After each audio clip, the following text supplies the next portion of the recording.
about process so much as criteria. I'm not speaking for anyone else, but I would never personally ask for anyone's personnel file specifics to be revealed. And you're right, we did get that letter saying that, that we were free to send our opinions to the board, not to expect that they would count for much, but that we were free to send them.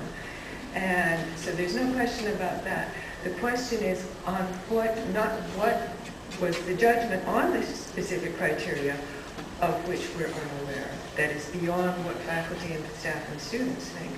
Those other criteria that, against which he mentioned so poorly, we don't know what those are. So it's really to focus more specifically, what were the criteria? Students in favor, faculty in favor, staff in favor. So what were the criteria that didn't work? Does that make sense? Yeah. Do you see what I mean? I was responding to your point.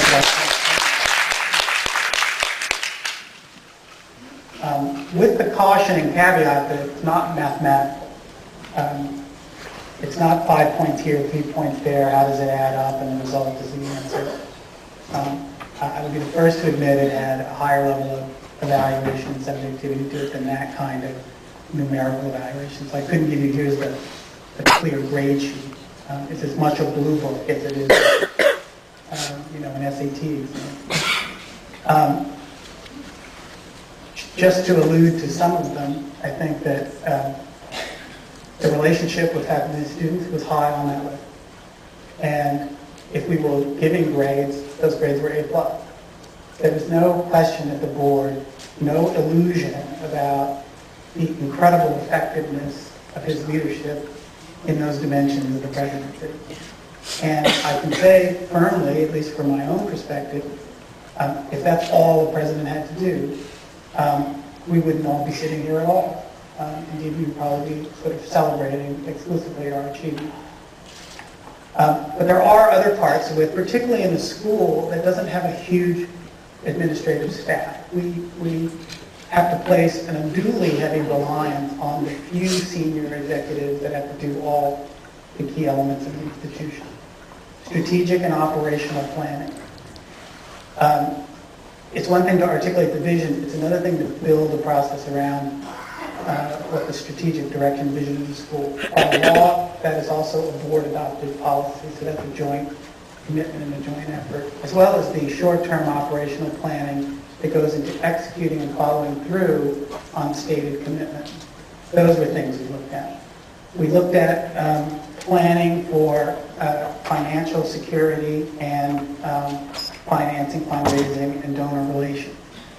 I will tell you, this plays a heavy weight in the mind of the board because we believe that we have worrisome clouds on the horizon with respect to our goals and aspirations as an institution and whether the revenue is going to be there to turn them into reality.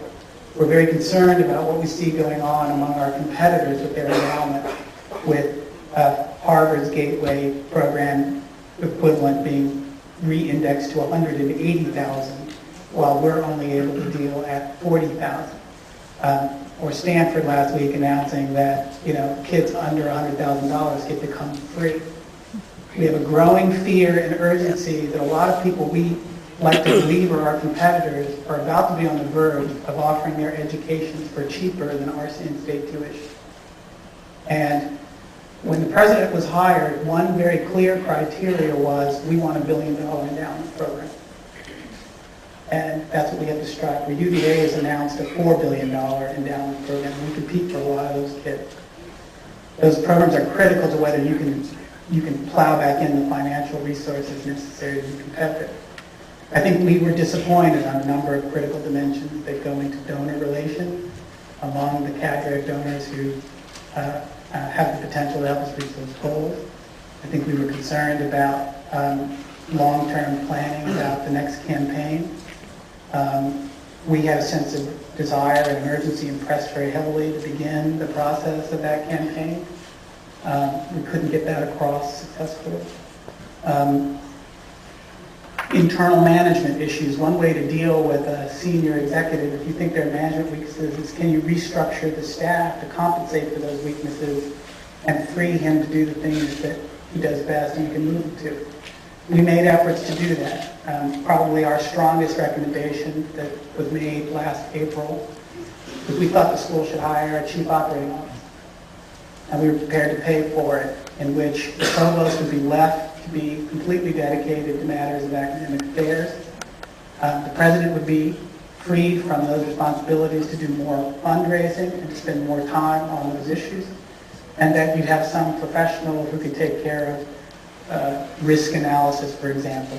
You know, after Virginia Tech, an enormous amount of effort went into whether the campus is secure with regard to risk evaluation. Who's an expert who can do those sort of things?